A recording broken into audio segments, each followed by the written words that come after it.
صبح بخیر. پس به بلاگ یه روز با من خوش نیومدی؟ خوش اومدم، بعدم میبینمتون بچه. خب سلامت شما، امیدوارم حالتون خوب باشه. من همه عادت ندارم دارم صفحه گوشیمو نگاه میکنم. آماده شدم امروز برم استودیو، یه سشن سنگین دارم 6-7 تا ترک. گفتم یه بلاگم بگیرم با هم دیگه بریم. دارم دیلاکس آلبوم آماده میکنم، بریم الان یه قهوه بزنیم با هم دیگه و بریم سمت صحنه استودیو. یکی دو تا بچه هم میان یه سری هماهنگی ها رو با بکنم باشون. گفتم با هم دیگه باشیم عشق کنیم، ببینیم یه روز با چه شکلیه.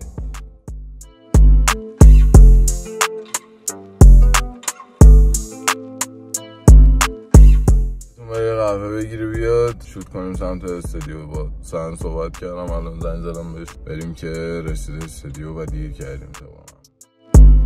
آقا من یه چیزی بهتون بگم، اگه با پارتنرتون زندگی میکنید برادرانه بهتون میگم، هم برای حالا پسرها هم دخترها. من تازه حالا متعهد شدیم و با هم زندگی میکنیم و اینا، خیلی تایم زیادی نمیگذره، ولی چیزی که متوجه شدم احترام متقابل بیشترین تاثیر داره.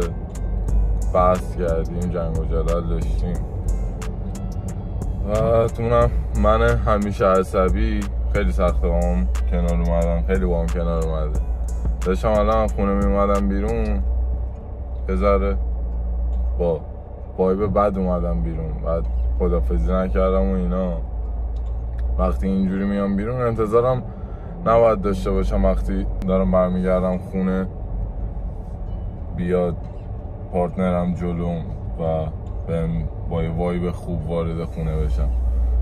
این چی میگم، کل صحبتم اینه که وقتی داری میری بیرون پارتنرتو بغل کنه خونه برو بیرون، که وقتی برگشتی هم بغلت کنه، بهت وایب خوب بده و کلا خیلی زندگی هم ارزششو نداره و کلا مشکلاتی که باش دست و پنجه نرم میکنیم که بخواد خیلی انرژیتون رو در طول روز بگیره و با هم دیگه بخوایم بد برخورد کنیم.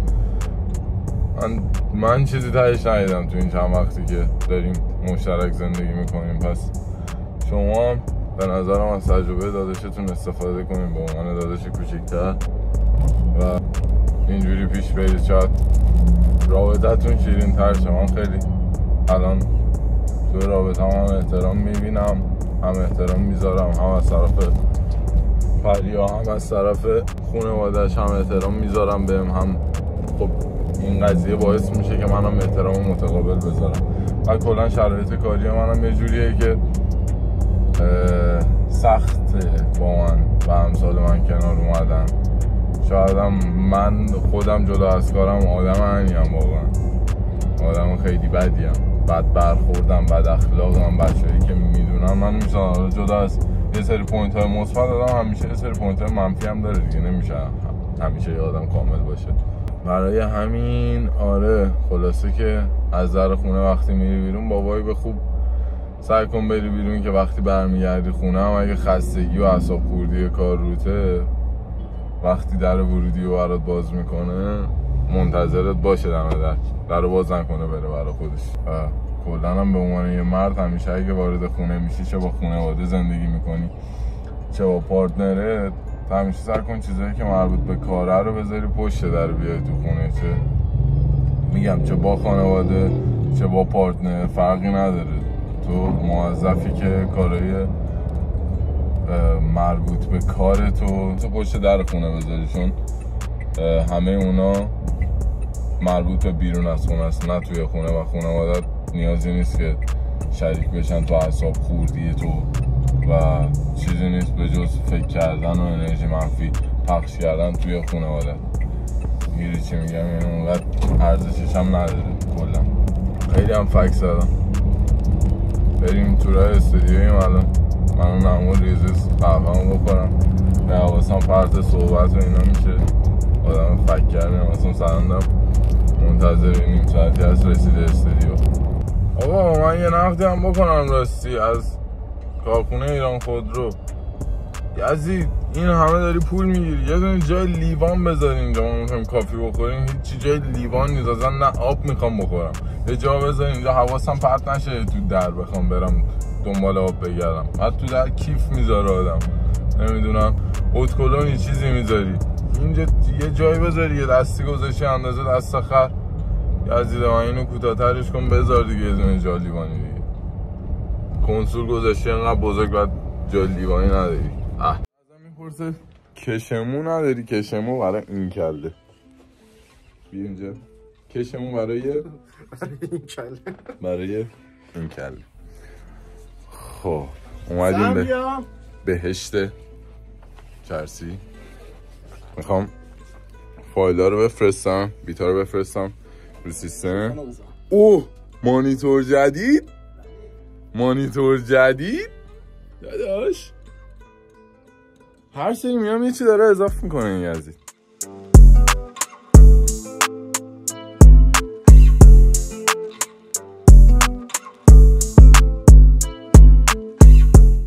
آجی نمیذاری اون بچه رو برام؟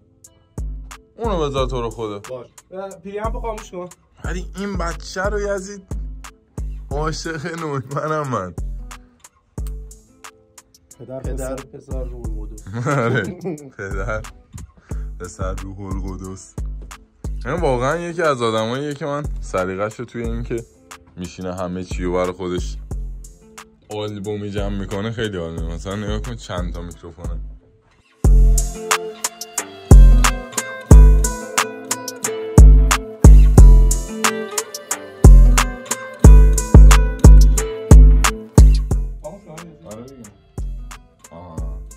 ستاپ همیشگی چرسی اینه، برای همین فکر میکنم تو نور مشکل ایجاد شد.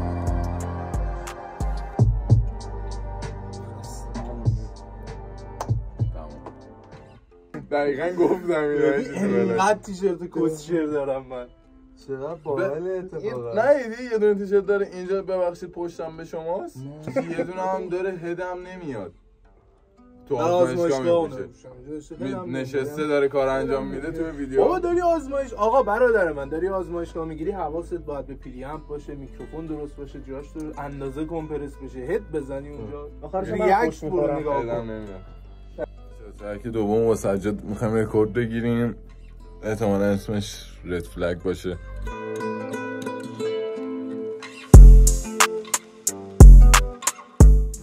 خب بچه ها آرمانم رسید، هم بشیم راجع به پروژه ویدیو صحبت کنیم ببینیم چه خبره، چجوری ببندیمش. نه به زودی کی بگیریم کی تحویل میدی؟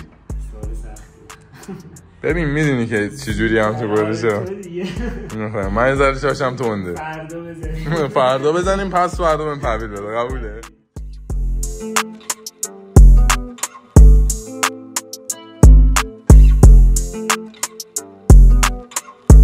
خب ترک رد فلگ بالاخره رکوردش تموم شد، داریم میریم سر رکورد بعدی. کلا الان چند ساعته؟ 3 ساعته تو هم. آره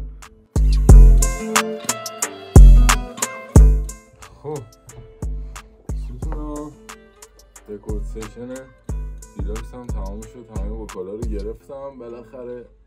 ساعت چنده؟ 20 دقیقه به 5. 20 دقیقه به 5. من ساعت 12:30 12:40 حساب کنم. 12:40 رسیدم اینجا. یک شروع کردیم دیگه. توی 4 ساعت و نیم 6 تا ترک 7 تا ترک رو گرفتیم. 7 تا ترک. 7 تا ترک رو گرفتیم و چه ترکایی؟ من که رپ فورس گوش نمیدم میگم چه ترکایی. رپ تا ریجش رو گرفتیم. آره همین شیشه اومدیم نهار بزنیم دیگه. این مدلیه دیگه. شجریان به نظرتون این غذا رو قبول میکنه بعد از رکورد؟ شجریان گفت دیگه من 40 سال پرتقال نخوردم به خاطر هنجارم. کدوم شجریان؟ پدر. عاشق چشاتونم. برام خونه هستیم با هم فعلا. بچه ها رسیدم خونه بالاخره ولی نمیاد توی تصویر. بچه رو بگی برو پیش بچه. برو پیش بچه. سلام. میگم برو پیش بچه رو. سلام روزتون بخیر. حالتون چطوری؟ بلا. خب چرا میشنمی میزنی به اون را خودتو؟